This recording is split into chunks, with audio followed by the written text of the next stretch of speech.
Game looks simple, but move by move, Bobby Fischer slowly takes control completely. No tricks, no heroes, just pure chess domination.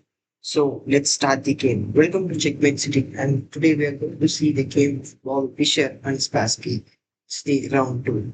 So Spassky start with one d4, knight f6, c4, c5. Right? He played the Benoni defense. d5 d6, knight c3, just normal developing move. g6, he tries to play like a king's Indian setup and put the bishop on g7 and castles, right? He continues with d4, bishop g7, bishop g5, right? He's just developing h6, yeah.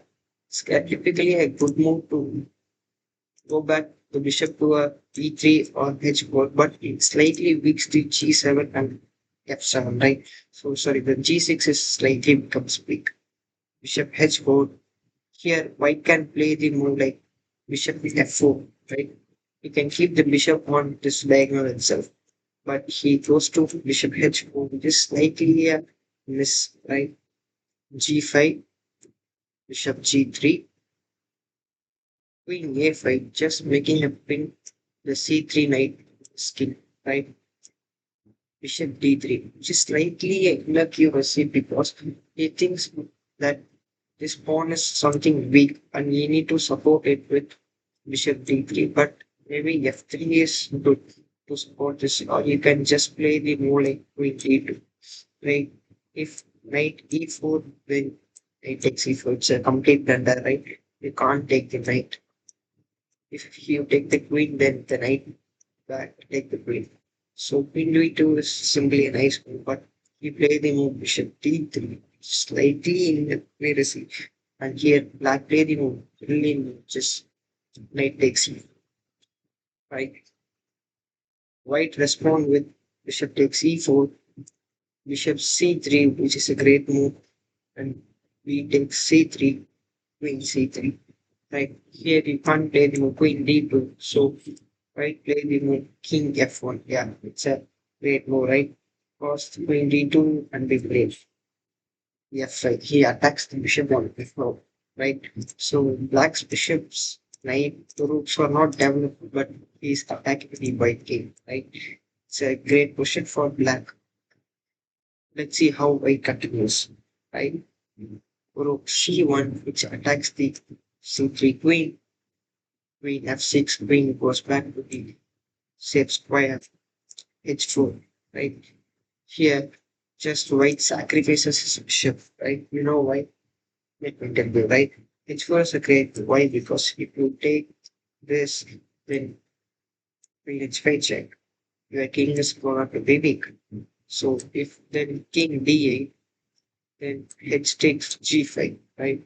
You can't take with the pawn, so you need to move that queen. Then the most like rook h4 is counterplay for white, right? Here, white is a piece of right, so he sacrifices his bishop to rebuild the position, right? He's playing positionally rather than materialistic. So I continue with h4. Black does not go for the trap because he is proficient, right? He played g4. He does not open the position in the king side, right? This king side position is slightly weak for black and he does not open it. G takes his pawn. Bishop d3, f4. He's playing the great moves in the sequence, right? This bishop is attacked. Knight e2, which is an inaccuracy. Or you can play the move like bishop h2 to safeguard this bishop. Then g3 will be played, right? We can't take to this because there is a check and you lose this h2 bishop. So it's simply another thing to do to save the bishop. So here I play the move knight e2 and f takes g3, knight takes g3, to f8. Right? It's slightly an inaccuracy because you can develop these pieces, right? You can play knight d7 or knight a6, even if bishop d7. You can just bring this to, you can take this bishop and play queen d7 take the rook to f8 with g8. So there are so many ideas. But here you play the move to f8 directly to attack the e2 pawn, right? Just attacks it. Rook c2, just supporting the f2 pawn. Why it is a mistake? Because you can play the move like queen c2 is better to support this pawn. If you play rook c2, then black has so many ideas, right?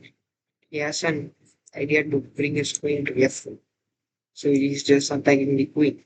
So black played in knight d7, queen g4, and here I think can play the next moves 85. I think, yeah, it's 85. It's just a natural move because it's attacking d3 and g4, right?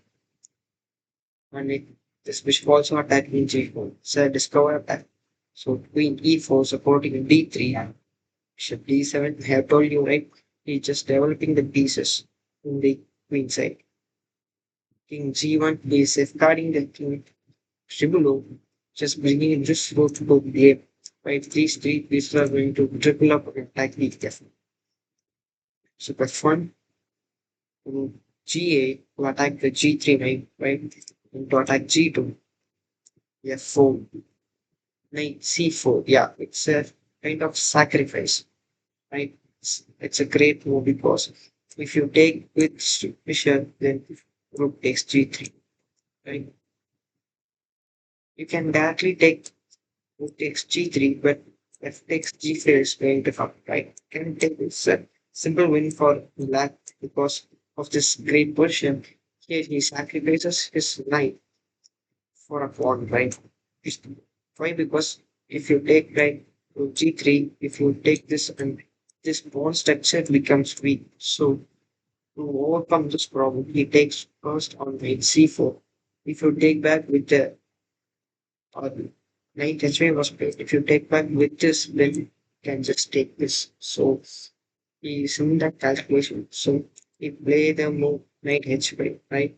White plays knight h5, then queen f7, queen c4, queen h5, just a trade, right? Rook b2 attacking b7, rook g3 going to double up the rook on g5, bishop e2 attacking queen h5, queen f7 attacking and I on f4, bishop f3 to g8, queen b3 attacking b7. I think just b6 is enough, right? Yeah, b6 is enough. Queen e3 is just rerouting the queen, queen f6, keeping an eye on b2, rook e2 attacking the e7. He's trying to do something to counterplay, but there's something right. Bishop b5 attacking rook d2 if he just opens this portion because if you take this then I'm going to take f3, right? Take this because I take with the queen, right? We can't take with g takes f3. So if queen f3 then took f3, it's simply winning for, right? Like you can't take because this king is going to come and take the two pawns. So and you can't play the move e6 also because it's not great move. You have rook f1, right? You just trade off this moves and go for the in game, which is winning. So here I continue with d takes e6, and this e6 pawn now becomes a passer. d6 is back. So black play the move bishop c6 attacking f3, right? King f1, bishop f3, and here white resigns. Why? Because he can't take with f takes, sorry, g takes f3 because of queen a1 check, king e2, queen takes a1. It's completely lost, right? Or you can play the move like g2, king d3, queen takes f2. It's completely winning. Or you can play rook d2, king d2 or queen d2, anything, and you just loses like and black is the ruler. So here you can't take with the pawn and we can't take with the queen because he lost his queen, right? It's a completely lost position, right? He gives check, then he take back the rook. So it's completely lost for white. So he resigns after the bishop, right? So from this game, we learned that move by move, we should improve his position and wins the game. Starting with knight takes e4, right? You remember the moment, right? When Fischer takes the pawn on e4 with his knight. On this position, he played the great moves.